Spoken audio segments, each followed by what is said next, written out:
Sunday morning I felt afraid, someone leaving his world today. I looked low, I looked high, I only miss one friend. Before I go, I look high again. So I went looking up in heaven, but you weren't anywhere in sight. They asked me to stick around, but without you it just wasn't right.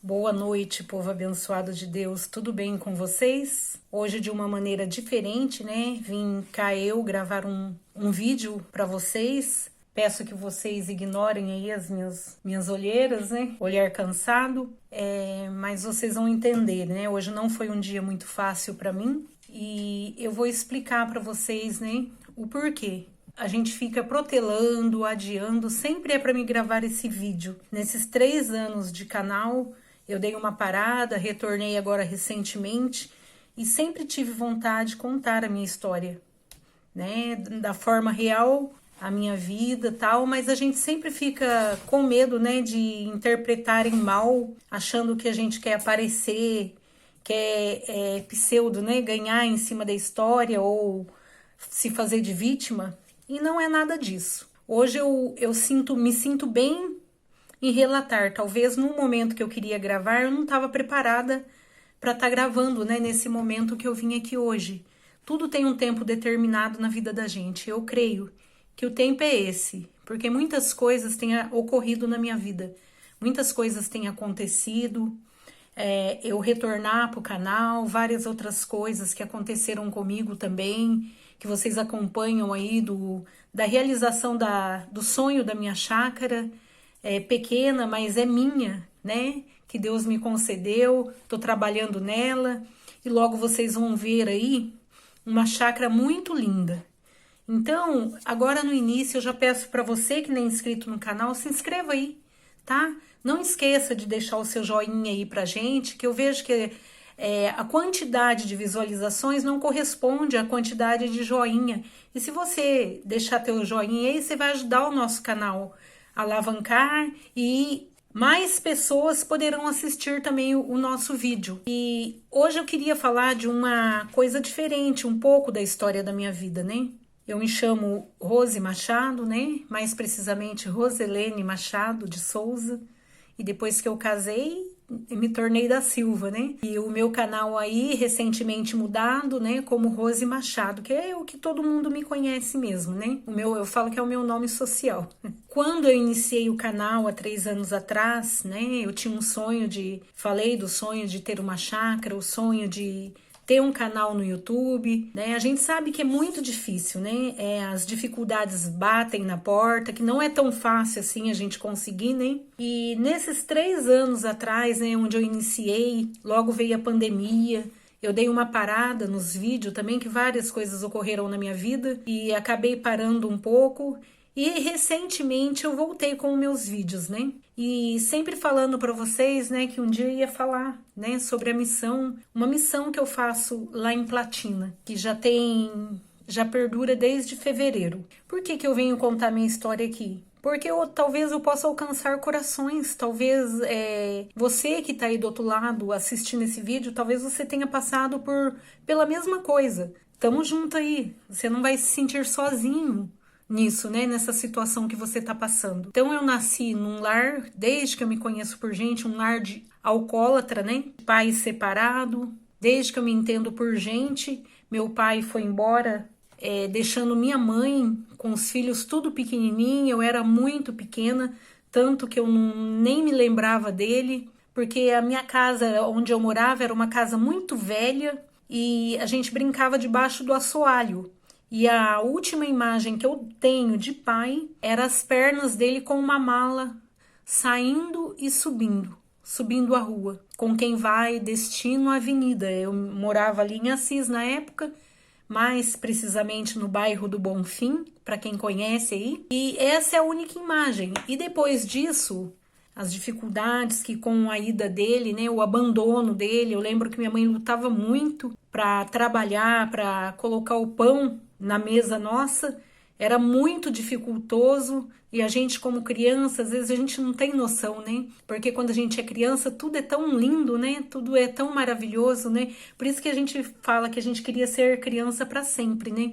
Que não vê dificuldade em nada, mas hoje eu entendo a situação depois que eu casei, fui mãe, aí eu entendi muitas coisas, né, na minha vida. Então eu cresci num lar de alcoólatra, né, minha mãe bebendo, né, uma maldição que acompanhava a família. E ela começou a beber após meu pai sair de casa. Como eu falo, com a dificuldade de trabalhar, cuidar de 4 filhos na época. Na época não era fácil, né? Por volta de 72, 73, por aí. Naquela época uma mulher sozinha não era bem vista, né? Então, isso aí com o tempo vai se dissipando tudo, mas não foi fácil a vida que minha mãe teve. Então eu vi ela sempre trabalhando. Quando ela não conseguiu mais, eu lembro que a gente pagava aluguel numa casa muito velha, muito velha, mas era muito grande. E tinha um quintal enorme e um pomar imenso também. Então, época de fruta, assim, né, a gente podia comer, eu me lembro, às vezes eu chegava da escola e não tinha nada para comer, chegava com muita fome, não tinha nada para comer, mas sempre tinha uma fruta lá no pé. Cada estação dava sua fruta, tinha pé de goiaba, tinha pé de manga, tinha pé de lima, pé de abacate tinha um imenso pé de abacate. Então, a gente não passava fome por isso. E eu falo que desde aquela época o Senhor já cuidava de mim e dos meus irmãos, né? Porque você passar necessidade, passar fome não é fácil. Muitas vezes eu via a minha mãe dando o que comer pra gente, ela não comia. Hoje eu entendo o porquê. Porque se ela comesse, ia faltar pra gente. Então ela não comia a refeição dela. Então era muito dificultoso mesmo e com o tempo ela foi conhecendo pessoas que começaram a levar ela pro mundão, começou a levar ela pro baile e eu vi minha mãe se decair, começar a beber e beber muito. A gente era tudo pequeno e um cuidava do outro, desde o mais velho, ia cuidando dos menorzinhos. E assim foi. Depois que ela começou a beber, a vida nossa se tornou assim, mudou da água pro vinho, né? Mas pra pior. Então, desde então, eu fui crescendo muito revoltada, não via a hora de crescer, sair de casa, eu só pensava nisso, né? Tanto que o meu irmão mais velho também saiu muito cedo de casa, o meu irmão mais novo, que já é falecido por conta da bebida também, que se tornou um alcoólatra, foi no caminho da minha mãe e começou a beber e beber muito, né? E a gente perdeu ele, infelizmente, muito jovem, muito jovem. Tem a minha irmã caçula que eu cuidava, era muito ligada a ela porque eu cuidava muito dela, sabe? Eu cuidava muito mesmo, porque eu via a situação que tava ali na casa, decadente. Depois minha mãe arrumou um namorado e colocou dentro de casa também, que praticamente obrigou ela a tirar a gente da escola, a parar de estudar, a trabalhar e a começar a dar o dinheiro tudo na mão deles, né? Do meu padrasto e da minha mãe. E assim eu cresci dessa forma, mas eu cresci com uma angústia muito grande dentro do meu coração. Aquele vazio, aquela falta dentro de mim. Vocês estão vendo meu olho já meio vermelhinho aí, meio lacrimejando, mas não é fácil, tá? Chegar onde eu cheguei, às vezes eu me emociono de lembrar, mas não que isso me faz mais mal, não faz, tá? Quero dizer pra vocês aqui que Deus é tremendo e vocês vão entender o porquê. E eu fui crescendo, né, na minha adolescência, indo pra escola, até o ponto que eu me referi que ele tirou. Eu acho que eu tinha 11 anos de idade quando meu padrasto me tirou e eu amava estudar. Uma das cenas que eu nunca vou esquecer na minha vida é da minha professora, Dona Terezinha. Eu nem sei se ela é viva ainda. Dona Terezinha, eu estudava ali na escola João Mendes, né, Júnior, na cidade de Assis. Eu não aparecendo mais na escola, ela foi atrás de mim. Eu lembro que ela tinha uma Brasília, acho que uma Brasília marrom, e eu vi a hora que a Brasília dela parou, e eu brincando, né, embaixo do assoalho da casa, que era muito alto, casona muito velha, e eu brincando ali, eu vi a hora que ela chamou minha mãe e começou a conversar. E minha mãe, muito alcoolizada, destratou ela, e ela pedindo para não tirar eu da escola, que eu era muito inteligente e tal, que era boa aluna. E eu senti muito de sair mesmo, sabe? E eu só vi a hora que a minha mãe falou um monte de coisa pra ela. Eu não estudei, por que eles têm que estudar? E eu só vi a hora que ela limpou o olho, né? A dona Terezinha, minha professora, entrou dentro do carro chorando e foi embora. Isso me marcou muito. Muito, muito, muito, porque nunca ninguém havia se preocupado comigo daquela forma, né? E a gente pensava que estava ali, naquela época as leis não eram tão rígidas, porque se fossem, meu Deus, talvez minha situação seria outra, né? E assim eu cresci. Mais uma vez eu falo pra vocês, eu tô contando essa história porque eu sei que talvez você que tá aí do outro lado do vídeo se identifica comigo, pra você ver que nem tudo tá perdido na vida. Que tudo tem um porquê, tudo tem um propósito na vida. Ah, mas propósito de passar tudo isso? Nossa, que você passou? Isso aqui é só um pequeno relato que eu tô falando pra vocês aqui. Porque minha vida foi 100 vezes pior do que eu tô relatando aqui pra vocês, né? Não tô falando minuciosamente. Porque se eu for falar cada detalhe, esse vídeo vai ficar longo, vai talvez ficar 1, 2, 3, né? Talvez se vocês quiserem, eu posso até dividir em partes, né? Voltar a contar a história passo a passo, né? Mas aqui eu vou em breves relatos. E assim eu fui crescendo, né? Dessa forma. Até perder meu irmão, muito jovem. Cada um foi casando, procurando sua vida. Minha irmã mais nova também foi morar um tempo com meu irmão. Eu também me casei. E minha mãe bebendo sempre. No final, ela foi morar com a minha irmã em Ribeirão Preto, que minha irmã já estava morando lá, levou para cuidar. E foi que quando ela resolveu parar de beber. Mas quando ela parou de beber, a gente falou, oba, nós vamos ter nossa mãe agora. Eu já estava casada e com meus filhinhos, meus 2 filhinhos pequenos. Falei, oba, nossos filhos vai ter os avós, automaticamente nós vamos ter nossa mãe de volta. Porque era a única coisa que a gente tinha. Referência de pai a gente não tinha. Porque minha mãe teve vários namorados, né? E um deles ficou morando com ela. E isso era muito ruim. A gente tinha muito medo, sabe? Muito medo mesmo, porque tinha um que espancava ela. E a gente cresceu vendo isso. E foi que minha mãe adoeceu. Ela adoeceu devido à bebida. Ela bebeu 30 anos da vida dela. E quando ela resolveu parar, né? Que foi o que eu falei, fiquei alegre, nós vamos ter nossa mãe. Ela morreu. Descobriu um câncer muito terminal mesmo, muito avançado. E em 3 meses ela morreu. Mas antes disso, houve muita lágrima e muito choro. Porque havia uma mágoa dentro do meu coração com relação a ela. Dela ter sido fraca dessa forma, né? É assim que eu falava, fraca. Mas a gente não conhece a história das pessoas, né? Às vezes a gente julga sem saber. E foi, assim, uma libertação muito grande ali, numa das despedidas que eu fiz dela indo para Ribeirão. Porque todo ano ela vinha para minha casa, ficava 6 meses, até 1 ano ela já chegou a ficar. Aí voltava para casa da minha irmã, né? A minha irmã caçula. Assim a gente foi cuidando dela. Só que quando a doença manifestou, já não tinha condições mais dela viajar aqui para minha casa. E meus filhinhos eram muito pequenininhos, João Vitor era praticamente um nenê, e ela amava muito ele, tratava com muito carinho.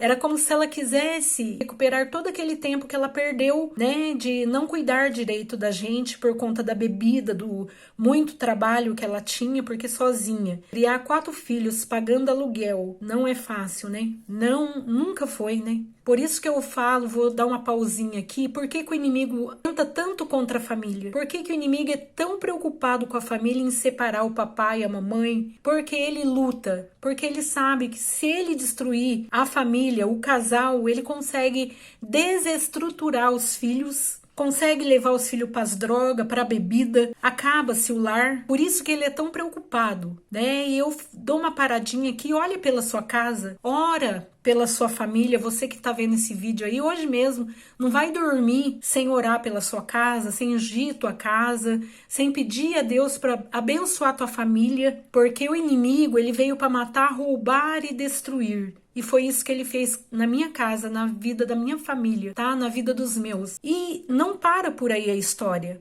A história é bem mais complexa do que vocês imaginam. Porque uma maldição na família, ela segue. Se a pessoa não tomar uma direção, que é Deus, esse vício maldito, essa maldição, ela segue a pessoa. Assim como a bênção segue se você, né, procurar Deus, a bênção vai tomar conta de você, né, da sua família, sobre geração em geração, a maldição de família também, tá? Quando você tá fora dos caminhos de Deus, quando você não busca Deus.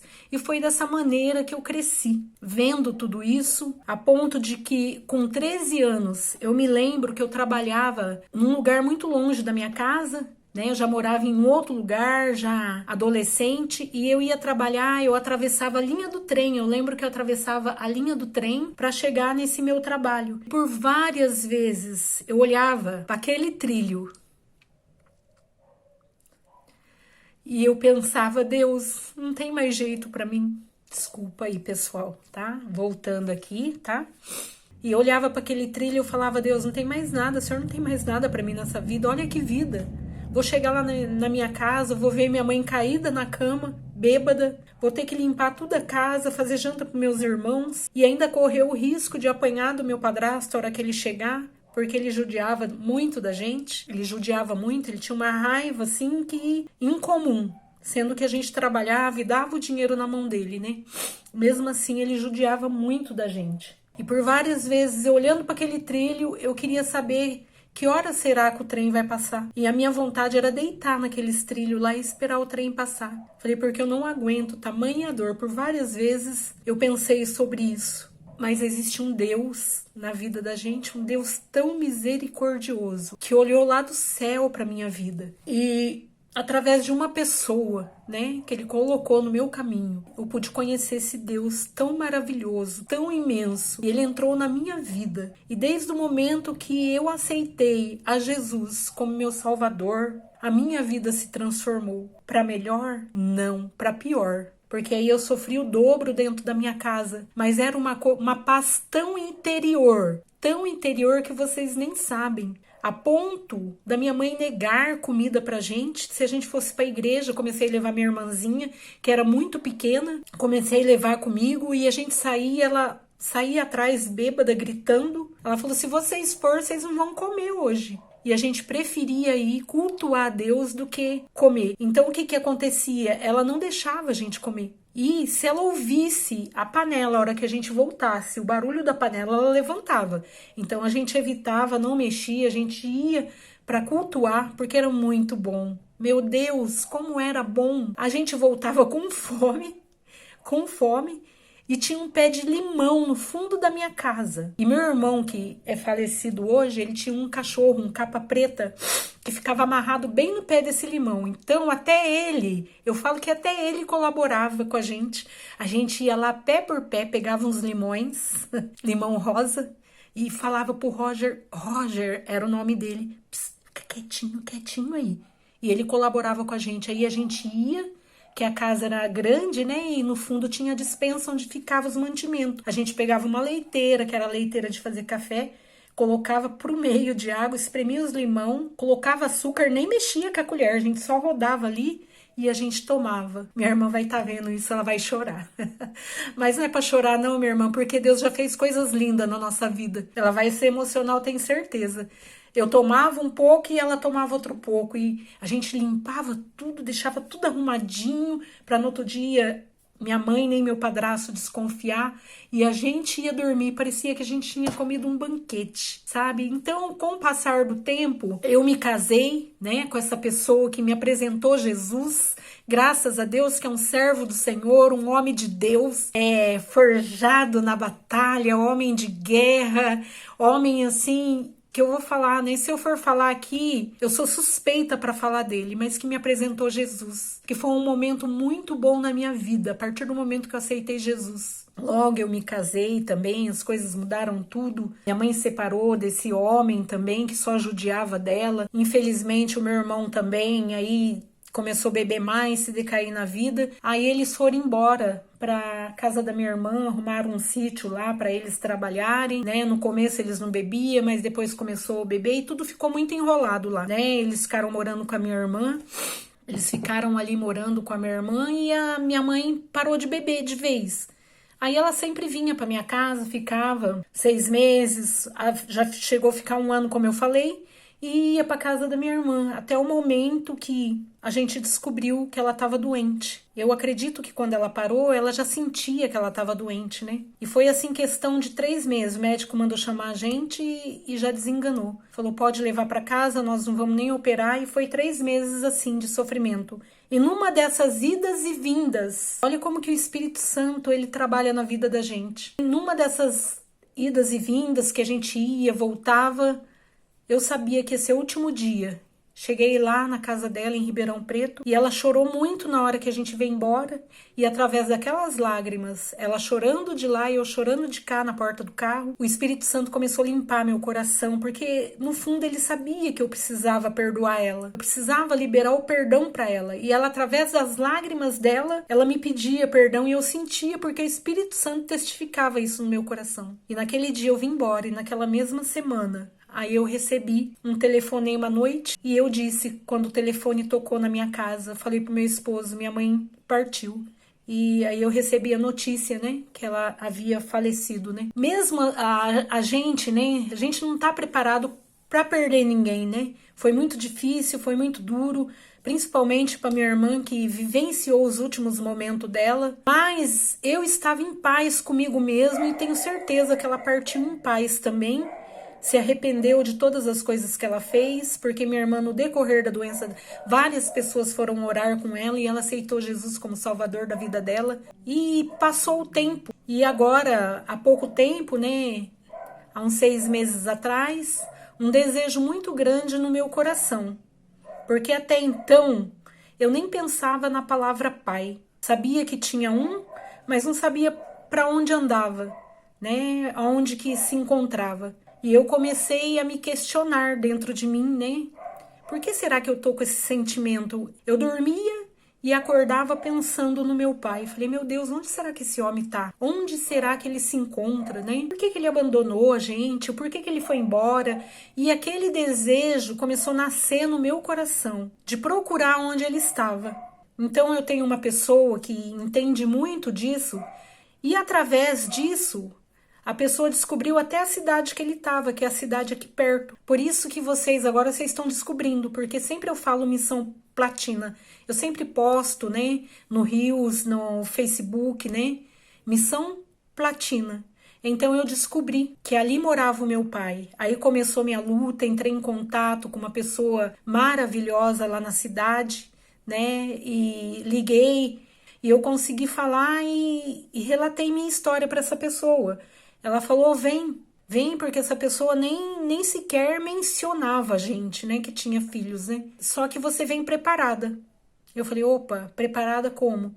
Porque, assim, é uma cultura diferente, ele vive em condições, assim, bem subhumana, desde que a mãe dele morreu, ele se tranca na casa e fica lá, e aquela história toda. Mas mesmo assim eu tive curiosidade de ver. Eu falei, esse desejo que nasceu no meu coração não pode vir de mim mesmo, porque várias vezes eu fugia dessa palavra pai. Então um dia nós fomos, né, meu esposo, que eu devo muito a ele, quero agradecer ele aqui, ele não sabe o quanto ele me ajudou, porque ele, junto comigo, ele abraçou essa luta. E que luta, viu? E eu fui para lá. Quando eu cheguei lá, aquela pessoa sentada na frente da casa, muito lixo, né? Perguntei, aqui que mora o senhor tal? Sim, é aqui, sou eu. Eu falei, o senhor não tá me conhecendo? Mas nem eu, né? Não ia me conhecer. Não tô. Eu falei, eu sou fulana. Aí, minha filha? Eu falei, sim, sou tua filha, tudo bem, pai? Posso entrar? Não, porque tá tudo bagunçado. As condições da casa, talvez eu deixe a foto aqui para vocês, tá? Para vocês verem a condição de lixo onde ele morava. Aí começou minha luta. Entrei, mas ele não demonstrou amor algum. Em momento nenhum foi tocado assunto do que, por que ele foi embora, né? Eu simplesmente senti uma compaixão muito grande, muito grande, e comecei a ajudar. Falei, não, eu preciso vir aqui, apesar de eu morar distante, mas eu preciso vir. E passei aí onde vocês vê, 1, 2 vezes na semana pra lá. E em 2, 3 meses a gente tirou 8 caçamba de lixo de dentro da casa. Porque ele é acumulador. e várias outras coisas ruins também que se passa ali na vida dele. E a gente conseguiu limpar, pedimos caçamba, né, com a ajuda de outras pessoas, assistente social. Eu comecei a fazer um trabalho, eu e o Daniel, sozinho, só eu e o Daniel, porque ele não aceitava ninguém mais dentro da casa. Conseguimos jogar lixo, exterminar as baratas, porque as baratas passeavam em cima dele, em cima dos alimentos podres que tinha lá. E nós fomos fazendo um trabalho, né, um trabalho de formiguinha ali, e conseguimos limpar os entulhos. Só que ele é uma pessoa muito difícil, muito difícil, né, de lidar. Até então tô indo, ele é aposentado, recebe, não é aposentado, ele recebe uma pensão que acho que da mulher, não sei se quando ele largou da minha mãe foi por causa dessa mulher, que já é falecida hoje, ele recebe essa pensão. Então nós começamos a lutar para tentar aposentar ele, vários outros benefícios, tá aí, não sei se a gente vai conseguir. E estamos lutando com outras coisas que eu não posso citar aqui, tá? Que é sigiloso, porque, né, se refere a outras pessoas. E ele tá naquela vida dele lá, mas ele não aceita. Cada dia que passa, ele demonstra o quê? Ele demonstra que a gente incomoda ele indo lá. E a gente só fez o bem, né, até então. Por que eu resolvi contar isso? Porque talvez a minha missão por hora lá tá abortada. Já conversei já com assistente social, levamos até o médico, agente de saúde lá para tentar fazer exames nele, né, para ver como que anda a saúde, porque ele não aceita de jeito nenhum, muito agressivo. Tem tratado a gente como se a gente tivesse incomodando ele, assim que ele fala. Então, pessoal, por que eu tô contando essa história? Porque eu conheço muitas pessoas que cresceram no lar de alcoólatras. E essas pessoas se tornaram pessoas, assim, fechadas numa concha, assim como eu era. Para mim contar minha história não foi fácil. Eu me lembro que eu coloquei isso diante de uma reunião de célula da minha igreja. A primeira vez que eu consegui me abrir. Porque até então eu me fechava dentro de uma concha e não comentava nada da minha vida com ninguém. Com ninguém. Isso para mim era muito dificultoso. E quando eu consegui falar pela primeira vez, isso foi tão libertador. Talvez eu não tenha tido êxito lá, mas uma coisa eu tenho certeza, Deus me levou lá para mostrar dentro do meu coração que eu não tenho essa raiva toda dele que eu pensava que eu tinha, essa mágoa. Deus me levou lá para limpar o meu coração, para trabalhar em mim, na minha vida. E o pouco que eu estive ali, eu pude ajudar bastante, não sei por hora como que vai ser feito, se eu vou continuar nessa missão, se eu vou abortar ela por aqui, eu não sei. Hoje mesmo nós fomos para lá, levamos compra, né, que estava sem comida, levamos compra para ele, e ele foi muito agressivo com a gente, muito, falou que a gente vai lá encher o saco, então eu vou dar esse tempo para ele, eu vou dar, mas uma coisa é certa, Deus me limpou daquela coisa ruim que eu tinha, o medo fora do comum, porque o perdão é libertador, tá? Por isso, se você tiver alguma coisa contra o teu irmão, contra alguém, perdoa logo, libera perdão, não faça como eu que ficou uma vida inteira sofrendo essa mágoa, né? Sem saber o que aconteceu, a dor da rejeição é muito grande, né? De ser rejeitado, né? Porque por que eu não tive meu pai, né? Por que meu pai foi embora, né? É uma rejeição muito grande que a gente sente. Então você que tá aí desse outro lado, não pensa assim não, que Jesus te ama tanto. Olha o que Deus fez. Deus tocou, eu estava aqui quietinha aqui na minha casa e Deus tocou no meu coração para procurar, nasceu o desejo para procurar, porque Deus, ele conhece o nosso interior, ele sabe todas as coisas. Ele sabia que no fundo, faltava alguma coisa dentro de mim. Havia um vazio e ele queria consertar isso. Então ele me levou até lá, né, para consertar as coisas. Talvez não tive muito êxito, mas vou deixar as fotos aí para vocês verem o antes e o depois. E eu vou parando por aqui esse vídeo, que eu tô vendo que tá ficando muito longo. Talvez eu volte a comentar mais vezes sobre isso, tá? Espero que vocês tenham gostado do conteúdo, espero ajudar vocês. Não é nada para me vitimizar de maneira alguma, tá? Mas sim para contribuir. Talvez eu possa ajudar vocês em alguma coisa, tá? Espero que vocês tenham gostado. Beijos e até o próximo vídeo.